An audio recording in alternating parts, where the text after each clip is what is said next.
लोकसभा चुनाव से पहले समाजवादी पार्टी की मुसीबतें कम होने का नाम नहीं ले रही हैं। पहले स्वामी प्रसाद मौर्य ने राष्ट्र महासचिव पद से इस्तीफा दे दिया और अब सपा की सहयोगी अपना दल कमेरावादी की नेता पल्लवी पटेल भी अखिलेश यादव से नाराज दिखाई दी। पल्लवी पटेल ने साफ कर दिया है कि वो राज्यसभा में सपा के प्रत्याशी को वोट नहीं देंगी। माना जा रहा है कि सपा ने जिन 3 लोगों को प्रत्याशी बनाया है, पल्लवी उन नामों से नाखुश हैं। दरअसल सपा ने राज्यसभा के लिए जया बच्चन, रामजी लाल सुमन और आलोक रंजन को प्रत्याशी बनाया है, जिसके बाद पल्लवी पटेल की नाराजगी जया बच्चन और आलोक रंजन को लेकर है। उन्होंने मीडिया से बात करते हुए साफ कहा है कि अखिलेश यादव पीडीए की लड़ाई को अगर बच्चन या रंजन बनाने की कोशिश करेंगे तो वो उनके साथ नहीं है। ये कोई फिल्मी लड़ाई नहीं है, ये लड़ाई गांव, गरीब, पिछड़ा और अल्पसंख्यक की हो रही है। अगर उनके हक और अधिकारों के साथ धोखा होगा तो आवाज उठाना जरूरी है। मैं इस धोखेबाजी में शामिल नहीं हूँ। आइए सुनते हैं पल्लवी पटेल ने क्या कुछ कहा। कोई पिछड़ी महिला क्यों नहीं हो सकती, कोई दलित महिला क्यों नहीं हो सकती, कोई अल्पसंख्यक मुसलमान महिला क्यों नहीं हो सकती। अगर आज आप देखें तो मुसलमान समाज से ज्यादा कौन है जो 100% प्रतिबद्धता के साथ समाजवादी पार्टी का वोट बैंक बना हुआ है और बीजेपी के खिलाफ उनका लगातार साथ दे रहा है। तो क्या जब मौका है उनको प्रतिनिधित्व नहीं मिलना चाहिए?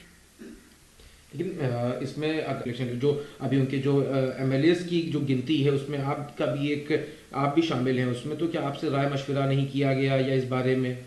देखिए, हमने प्रयास किया था, लेकिन ये बात भी सच है कि माननीय अखिलेश यादव जी की व्यस्तता बहुत ज़्यादा है, तो इस दौरान बहुत क्लियर कट बात हमारी नहीं हो पाई।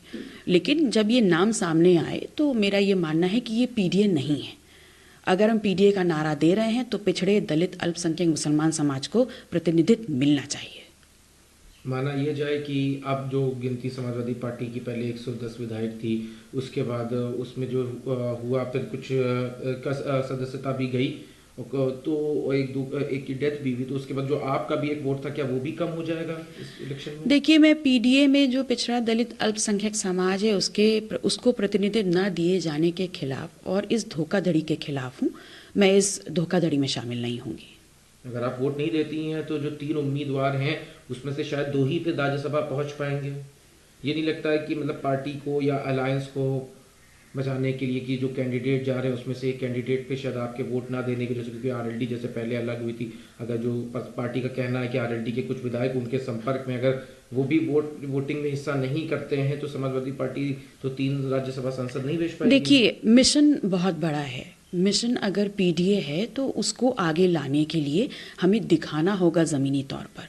हम सिर्फ उनको वोट बैंक की तरह या उनको क्षेत्रों में रगड़ने के लिए और लड़ने के लिए नहीं छोड़ सकते।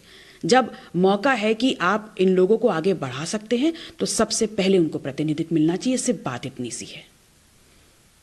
इसके समाज से जो आते हैं दलित, उनका क्या कहना है? वो उनसे क्या आपकी कोई बात हुई थी इस मामले पे? देखिए, मेरी ऐसी किसी से बात तो नहीं हुई, लेकिन मैं ये आह्वान ज़रूर करूंगी कि चाहे कांग्रेस हो, चाहे समाजवादी पार्टी हो, चाहे बसपा हो, इन सभी संगठनों में जो भी गैरतमंद लोग हैं और जो इस विचारधारा में पीडीए में विश्वास रखते हैं, उनको इस धोखे के खिलाफ आकर के प्रतिकार करना चाहिए।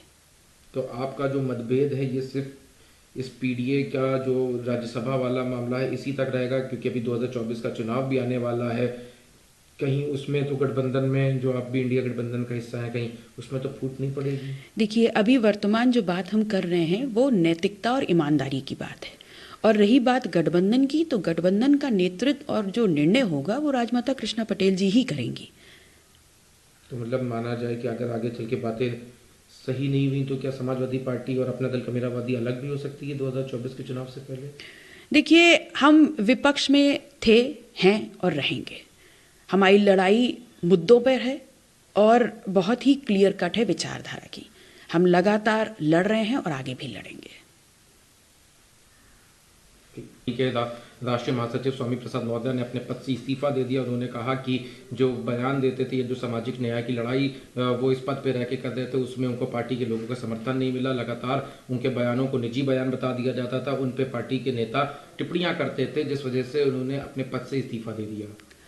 देखिए, स्वामी प्रसाद मौर्य जी से लगातार मेरा संपर्क बना हुआ है और सामाजिक न्याय की लड़ाई लड़ने वाले एक बहुत ही कद्दावर नेता हैं वो।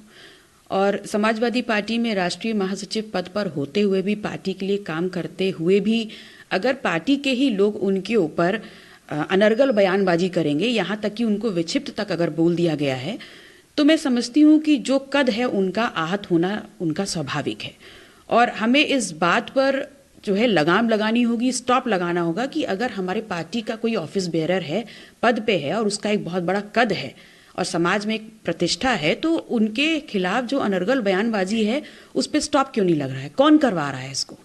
तो हमें क्या सिर्फ सवर्णों का ही वोट चाहिए? हम पीडीए का नारा दे रहे हैं और पिछड़े दलित हमारे मुसलमान समाज के जो नेता हैं उन पर तीखी टिप्पणी हो रही है, उस पर कोई लगाम नहीं है। ये होना चाहिए पार्टी में। लेकिन पार्टी के नेताओं का कहना यह है कि जो पिछड़ा दलित अल्पसंख्यक है वो समाजवादी पार्टी को हमेशा से वोट करता आया, यही वजह थी कि उनकी सरकार भी रही है। लेकिन स्वामी प्रसाद महोदय जो बयान दे रहे हैं उससे धार्मिक भावनाएं आहत हो रही है, धार्मिक टिप्पणियों की कोई जगह नहीं है। वो जो किया है उसका उन लोगों ने विरोध किया है। देखिए, समाजवादी पार्टी अहम में भी है और वहम में भी है, और उनको ये बहुत अच्छे से समझना होगा कि वो खुद कह रहे हैं कि पिछड़ा दलित अल्पसंख्यक हमको वोट देता आया है, आपको वोट देता आया है, इसीलिए आप उनकी भागीदारी को किनारे करके उनको लूटने का काम कर रहे हैं।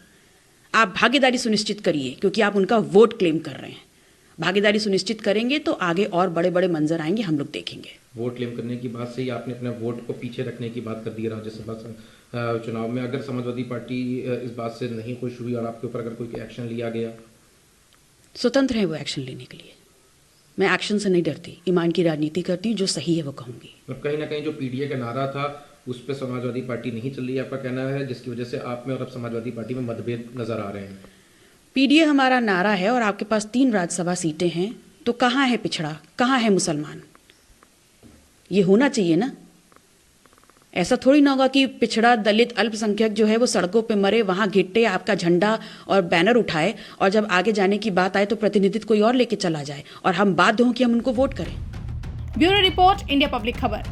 फिलहाल के लिए इस खबरों में बस इतना ही। देश और दुनिया की ऐसी तमाम बड़ी खबरों के लिए हमारे YouTube चैनल को सब्सक्राइब करें और बने रहें इंडिया पब्लिक खबर के साथ।